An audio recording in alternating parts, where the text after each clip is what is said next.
Hi everybody, it's Tatiana and today I'm coming to share with you my favorite reads for 2019. I honestly did not think I was going to do this video because as you can tell it's coming in a little tardy. However, I changed my mind. I decided while I was on vacation visiting my family that I just didn't want to film while I was there, and I wanted to wait until the actual end of 2019 to share with you my favorite books, just in case I read something while I was away that threw itself into the running. So now that it's 2020, I feel confident in being able to share this with you. I do not have all of the books. Some of the books were library books. Some of the books I have shelved. If you recently subscribed to my channel, hi, thank you for subscribing. But for those of you who've been here, you know I reorganized my bookcases so that all of the books behind me now are books that I have not yet read. And in doing so, I may have shelved some books because instead of organizing the books that I have read, I just put them on a shelf to be done with them. Whereas these are alphabetized. And these and another bookcase that's over here are alphabetized. So yeah, I can't find some of these books and I don't want to take the time to try and find them right now. So I will insert pictures for the books that I don't either own or can't lay hand to at the moment. So on to my favorite books of 2019. I can't remember how many I have. Hold on. I have 10.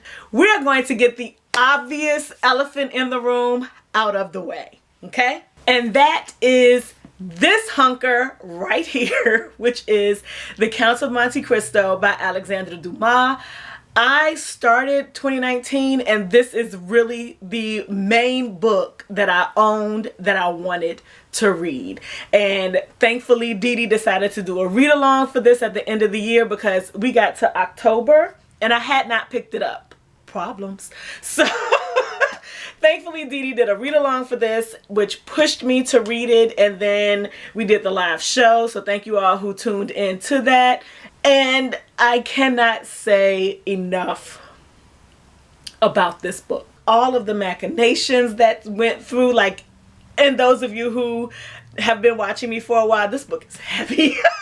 Those of you who have been watching me for a while know I love revenge stories. The way that he goes about exacting his revenge, Alexandre Dumas did such a good job in the 1800s of putting this story together, and how everything was pulled together and all of these different people in different aspects of life were pulled together to get their comeuppance. And oh my gosh, it was so good. It was so good. I will more than likely be rereading this, but take my time with it the next time. I mean, like, I have plenty of tabs. Can you hear that? Plenty of tabs. But yes, this is definitely something in my eye. Something I can see myself rereading in the future. I love this so much. So yeah. This is the obvious elephant in the room because for everybody that I'm aware of who participated in the read-along, who record videos, this is their favorite book of 2019. So I am also in that number. The next obvious is Dune by Frank Herbert, and I do believe I posted a review of this. I have to check. If I have posted reviews of these, I will link them in the description box below. Heaven help me to remember all of the links that are going to be needed for this video. Stephanie, I'm going to be sending your book back to you. Stephanie was from Time to Read ! Was kind enough to send this to me so that I could read it in print and not have to purchase my own copy. This is the first time I've ever borrowed a book literally across the country, and it was just fun, like reading this knowing that I borrowed this from somebody who lives across the country, across the US. It was awesome. But aside from that, when I was reading this, this was one of those books that as I was reading it, yes, I was having fun, but when I put it down, I really wasn't pushed to get back to it. if that makes any sense. However, when I got back to it, I was thoroughly enjoying what I was reading. And after having spent years avoiding this book, I read it for Space Opera September because it's such a classic in the science fiction genre that it was ridiculous that I had not read it when there were people that I knew in middle school who were reading this book. But I was big into my V.C. Andrews, and so didn't touch anything that was sci-fi at that time. This follows the story of basically a colonization of a planet and the overthrowing of rulers, and how you think it kind of made me think a little bit of Hercules, how Hades in the Disney version, Hades thinks he kills Hercules but he doesn't, and then Hercules comes back with his god powers and it's like, got your ass. That's kind of how Dune plays out, but there's so much more that goes into it, and so much more that it talks about relationships that you build with people, and the importance of getting to know the people when you are coming into a new environment, of truly coming to understand the people that you're coming to into living with and into relationship with. Read it and take your time with it. You're not going to care about the fact that you're not reading it when you put it down. Plain and simple. It literally took me about page 500 where I was like, what's gonna happen next? And that's when comeuppance were beginning to happen. Again, revenge chick. But the overall story is so good, and I've talked about this long enough. Heaven help me if I have a review that I also have to put below. I'm gonna stop. Okay, so next on my list, and these are in no particular order, and I have no idea where the first book on this list is, and that is Friday Black. There's a picture. I still don't know how to say this author's name, y'all. I feel like that's like so disrespectful, but especially now that I can't see it in front of me, I ain't gonna try it.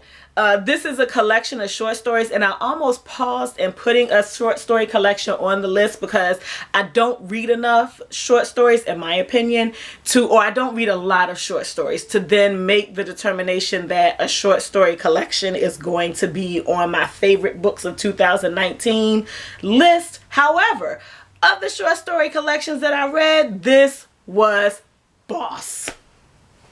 Completely boss. It's so much about commentary on the consumer culture with some of the stories, and the stories are connected in some ways, not all of them, but there are a few stories that are definitely connected to the Friday Black shopping experience, and then there are some other stories that seem to be connected to each other, at least in theme, if not in story arc. Each story feels complete, even though it's like you're getting a snippet of somebody's life or a snippet of something that happens. Each story feels complete. And as someone who has an issue with stories feeling complete, even if they don't have a definite ending, that's a big thing. And yeah, I love that. Next on the list is Tempest, which I borrowed from the library. Picture by Beverly Jenkins, and I have a review of this. I think I will link that in the comments below. Thoroughly enjoyed it. It is the last book in her, I can't even remember what the name of the series is, and Breathless is over there, and I'm not going to get it, but it's the third book in that Old West series trilogy. That was a lot of words that meant the same damn thing. And what really made this work for me, as I said in my review, is the relationship that our main character develops with the child that she comes into relationship with as a part of her decision to move into the environment that this story is in. But what I omitted from my review, and I put as a caption that I also want to highlight, is the historical references to the building of the railroad and the issues that came about between the railroad builders, the nationalities of the people, as well as some of the conflict and turmoil that took place. I don't think I'm explaining this well, but yeah, it's so good. Beverly Jenkins does an awesome job of giving you a story, giving you enough information to know where this story fits in the antebellum South period, as well as giving you enough information to understand some of the other significant historical things that are going on. And if you don't know about them, giving you the push in what she gives you to want to learn about them. So highly recommend Tempest. And in recommending Tempest, I'm recommending the other two books, which are Forbidden and Breathless. The next two books on the list go hand in hand. One I don't own, one I do own, and I don't know where it is. One is Suite Française by Irene Nemirovsky, and then along with that is The Nightingale by Kristen Hanna. Both of these books were the first books that I had ever read of the French perspective of the conflicts and changes that went on in France during World War II and Germany's occupation of World War II. And I read both of these back to back, and I have reviews of both, I think. Check below. And the reason why they're together, I'm putting them together, is while both of them are fiction novels, one feels so real and so palatable and so tangible, and that is Suite Française. And then The Nightingale feels like it was written based on the information that's given in Suite Française and the way that lives are displayed in Suite Française. There's this whole exodus from France and how the bombings that took place affected those who were traveling, who were trying to escape, as well as the way that Jews were handled and shipped out during this time period under the guise of the requirement from the Nazis that they be put in concentration camps. And yeah, both of these together, if you can take two, I don't know what was going through my mind when I decided to read both of these back to back. They're both gut-wrenching, heart-wrenching novels. If you can take your world being wrecked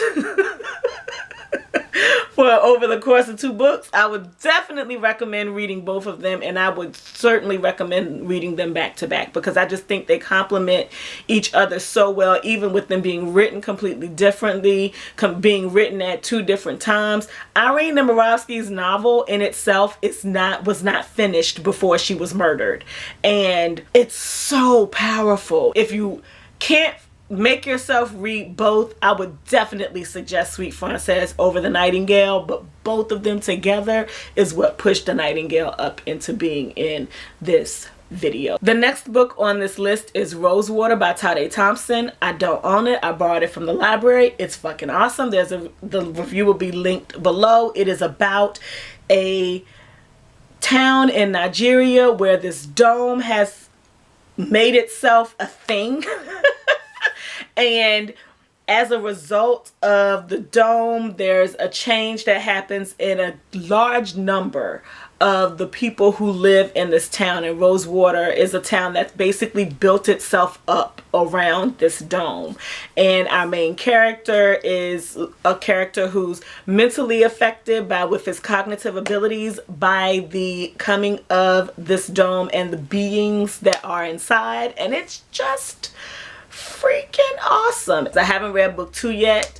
I'm gonna get to it. I will be borrowing it from the library as well, but I'm gonna get to it. Next on the list is A Wish After Midnight by Zetta Elliott, and this is like Kindred for kids. And it's a YA novel. When I say for kids, I'm a fucking adult. So it's a YA novel, and it's a story of a girl who lives in Brooklyn, and she time travels back to her same city, but it's during the time after the Civil War, when there's a large number of slaves who are making an exodus to, or attempting to flee the South, making an exodus north. And it's her life as she experiences that, and the effect that that has on her goals for her life, how she sees herself and how she sees her priorities as a young black girl living in New York, and what she wants to do, what her aspirations are beyond that, as well as a little bit of, I like this dude and he might like me too. It was so good. I have a review of that as well. It'll be linked below. The next book on this list is Praise Song for the Butterflies by Bernice L. McFadden. Ta-da! I could find a book easily. And this is actually a rewrite that she did of My Name is Butterfly. And I said in my review of this that I wanted to see if I could find a copy of My Name is Butterfly to compare the two. I haven't done that yet. But what this is about, it follows us the story of a young girl named Abeo and the hardships that she deals with in life and the trauma that she has to deal with after being sent to a child sex camp. I was trying to figure out a nice way to say it, and that there's really no nice way to say it. And while we don't get the details of her being violated in this story, it's really, we get so much about the life that she attempts to live while she's there, the life that she has before, and then the life that she has after. And it's so good. The next book that's on this list is The Pisces by Melissa Broder. I read this because Dee said merman sex.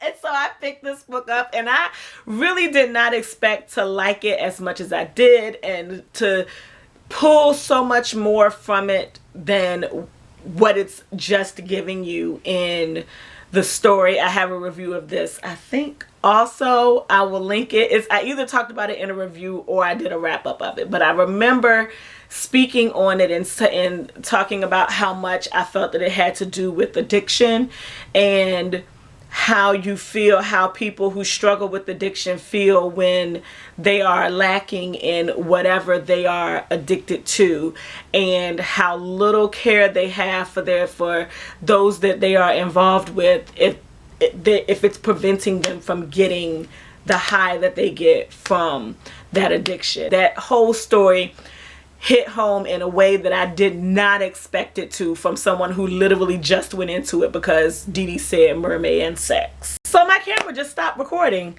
So I guess I've been talking for 30 minutes. Oh, this is going to be hell to edit. Okay, that's it for this video. Thank you, camera, for letting me know, bitch, you've been talking a long time. Thank you all for watching, and I hope you have a good weekend. Whenever you see this video, happy freaking New Year. Peace out.